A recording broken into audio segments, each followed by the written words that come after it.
Welcome to the Grow Your Business Cleveland video series.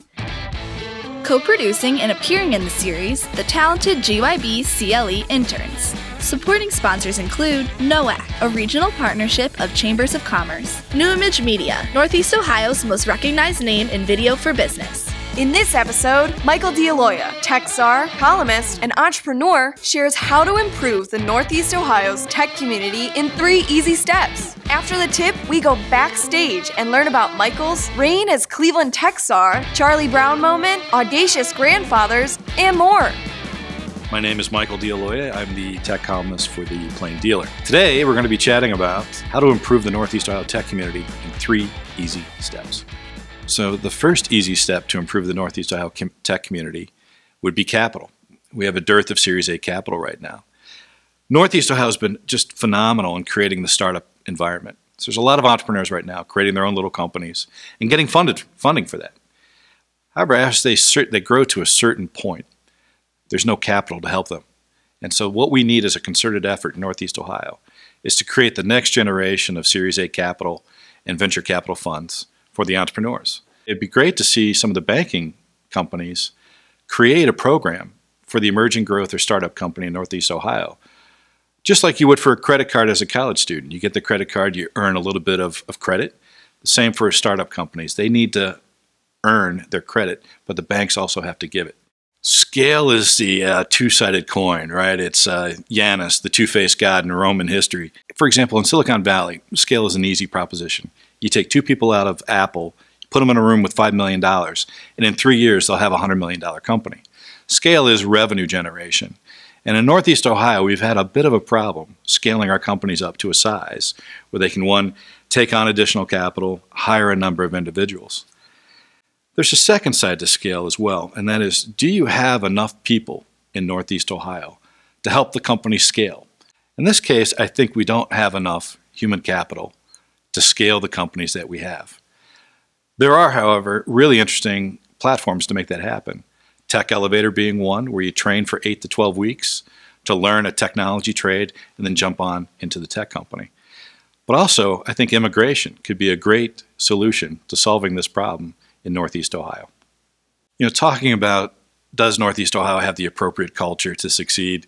In the 10 years that I've been in the tech community in Northeast Ohio, you've seen a dramatic change, that there is an acceptance of technology as an industry, of entrepreneurship. The appropriate culture that we should be looking at in Northeast Ohio should be mirrored upon the Silicon Valley method, which is target young, intellectually curious individuals, ply them with good capital to grow a company. It doesn't even have to be a great idea, just a good idea that they can experiment. They can also fail. The venture capital model in Silicon Valley is we know that these individuals are going to fail with this money. But that's okay because we've got more to give them for the next big thing that they may have. You don't see that quite yet in Northeast Ohio, but we're getting there. It's only been 10 years, and Silicon Valley's been around for 40 or 50 years. So there's still time in the game. So in summary, the 3 things that we've talked about today, capital, scale, and culture, are in a really unique place in Northeast Ohio. And I'm putting out the clarion call for those who are already engaged in the tech community and for the nonprofit entities, the foundations, and all the interested other parties in Northeast Ohio to get together and form a policy to solve these issues today. Up next, we get to know Michael. Averaging studies from NerdWallet Inc., Entrepreneur, Forbes, and Fortune magazines rank Cleveland number 34 out of the top entrepreneur-friendly cities in the world. Yeah, so the Tech Czar role was responsible for the economic development of the technology trades in Northeast Ohio, specifically Cleveland. And to be quite frank, at the end of the day, my job was to bring as many tech companies into the city as possible and to start germinating downtown and other areas with tech companies and to provide a different vibe and a new way of thinking.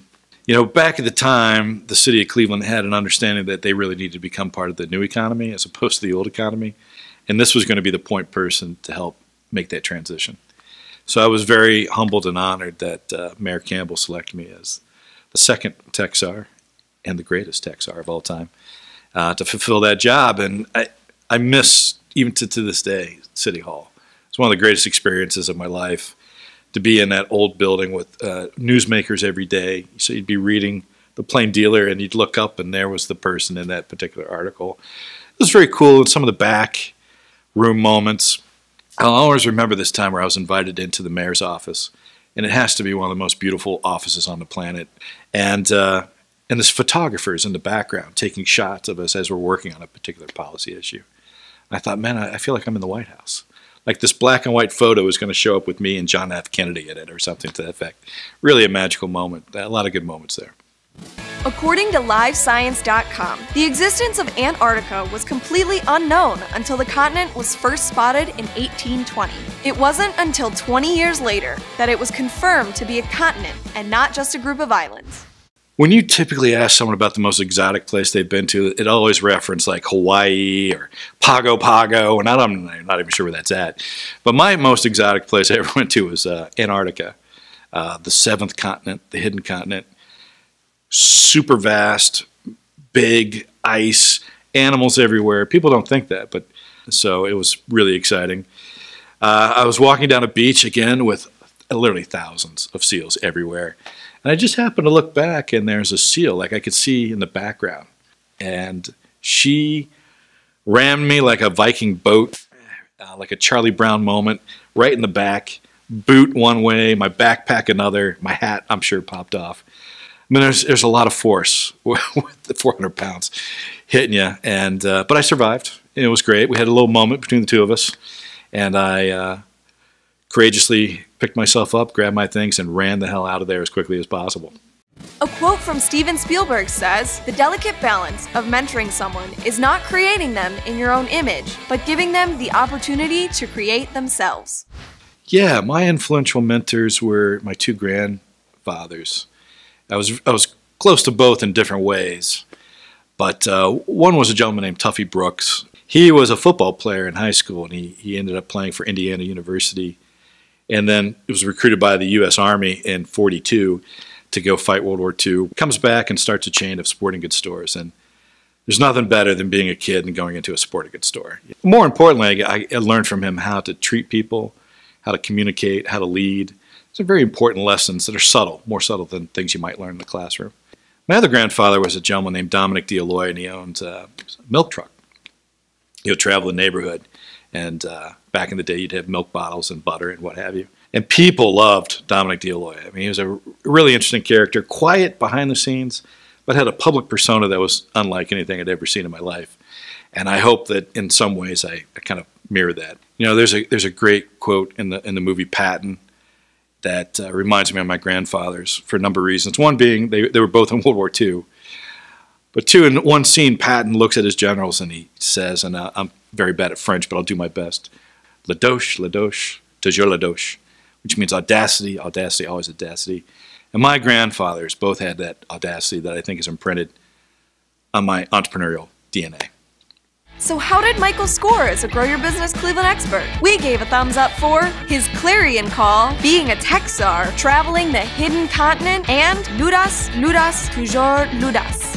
Special thanks goes to our Grow Your Business Cleveland contributing experts for supporting our mission of growing business and kickstarting careers in Northeast Ohio. So don't miss a video or an opportunity to be part of the show. Subscribe at GYBCLE.com and follow us on our social media channels. And remember, if you like it, share it.